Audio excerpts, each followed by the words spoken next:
3,000 Quraysh soldiers were marching toward Medina.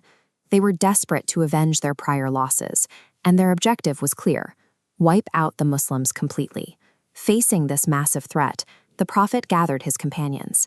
His personal preference was to stay behind the city walls and mount a defensive siege, but consulting his community was a core part of his leadership. The majority voted to march out and face the enemy in the open field, and he submitted to their decision. The army barely started their march before the betrayals began.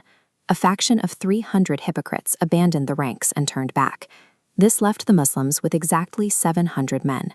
They were now walking into the open desert, outnumbered 4-1. That desertion stripped away the hesitant and the deceitful. By the time they reached the battlefield, only the most deeply committed believers remained to face those overwhelming odds. Look at the sheer, rocky face of Mount Uhud. The Prophet backed his infantry right up against this natural wall. By anchoring his rear to the mountain, he made it physically impossible for the Quraysh to surround them from behind. This topographical map highlights his next critical move.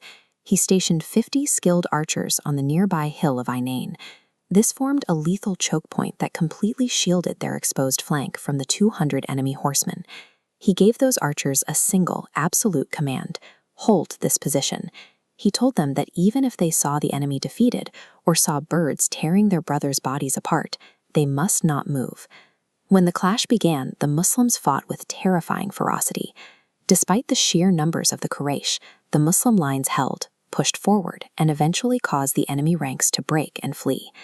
The sight of retreating enemies broke the archers' discipline. The exact moment they needed patience the most, the illusion of safety fractured their formation.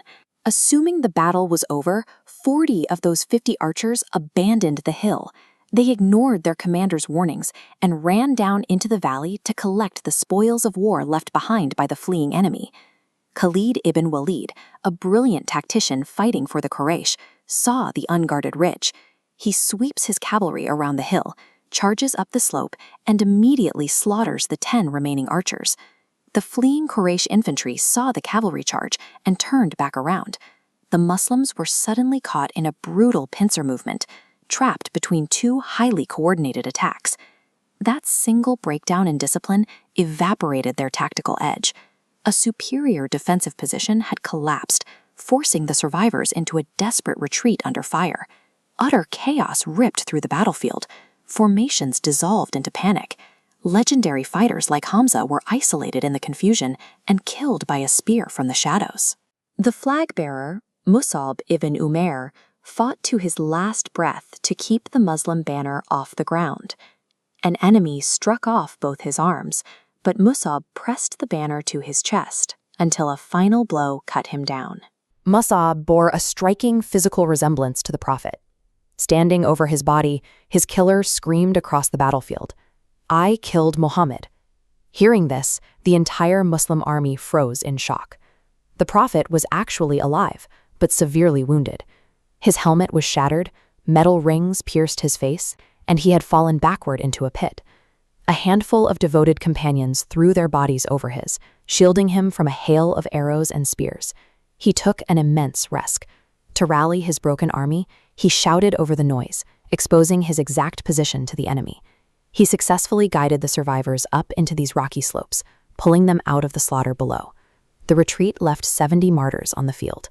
This event ended the community's assumption of constant victory, replacing it with the hard realization that their survival depended on absolute adherence to command.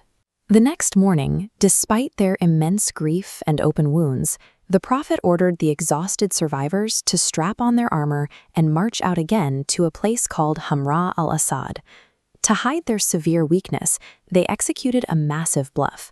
As night fell, the Muslims lit 500 campfires across the desert, creating the illusion that massive reinforcements had arrived from Medina. The tactic worked perfectly. The Quraysh were actively planning to march back and wipe out Medina, but the blazing horizon terrified them. They abandoned their plan and retreated to Mecca. The Prophet then turned his attention back to the walled city of Medina to clean house. The Banu Nadir tribe had exploited the army's weakness to plot an assassination and ally with local hypocrites. He immediately surrounded their fortresses and exiled them. The survival of the community relied on these two swift actions. projecting absolute strength outward to intimidate their enemies, while ruthlessly excising the factions that threatened them from the inside. The Prophet later described returning to daily life as entering the greater jihad, the much harder, invisible struggle against a person's own internal desires and weaknesses. At Uhud, the archers failed to control their desire for material wealth. Now the recovering community faced an ingrained cultural addiction, the heavy daily consumption of alcohol. Look at these pages of the Quran. The divine law did not ban alcohol overnight.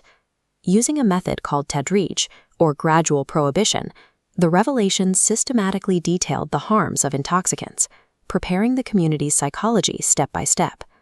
When the absolute prohibition was finally announced, the Muslims did not hesitate. They immediately tore open their wine containers and smashed their jars, flooding the streets of Medina with wine. Uhud provided a brutal physical demonstration of the cost of a broken command. It forced the growth of a society capable of absolute spiritual discipline, showing that their most enduring victory would be the one they won over their own impulses.